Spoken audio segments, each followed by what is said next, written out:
দেখি।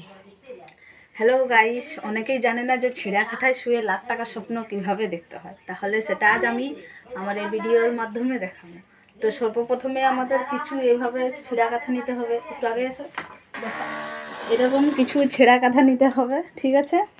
আর ছেঁড়া কাঁথার মধ্যে স্বপ্ন দেখার মধ্যে কিছু পয়সাও নিতে হবে, না হলে স্বপ্নটা হবে না। লাখ টাকা তো আমার কাছে নেই, তা এই মুহূর্তে আমার কাছে 5 টাকা আছে, আমি 5 টাকা নিয়েই স্বপ্নটা দেখতে চাই, ঠিক আছে?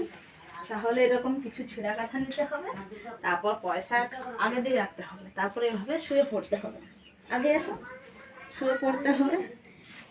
পয়সাগুলো ঠিক এভাবে রাখতে হবে আগের দিকে, যাতে চোখটা খুললেই পয়সাটা দেখা যায়, না হলে লাখ টাকার স্বপ্নটা হবে না। ঠিক এভাবে ঘুমিয়ে পড়তে হবে, পয়সা পয়সা করে, পয়সা পয়সা করে ঘুমালে ঠিক লাখ টাকা স্বপ্ন আপনাদের কাছে আসবে। আমার কাছে লাখ টাকা স্বপ্ন আসে না, আমার কাছে 5 টাকা স্বপ্ন এসেছিলো, তাই 5 টাকা আছে। আপনাদের লাখ টাকার স্বপ্ন যদি চাও, তাহলে লাখ টাকা আগের দিকে রাখলেই আপনাদের লাখ টাকার স্বপ্ন পূরণ হয়ে যাবে। টাটা।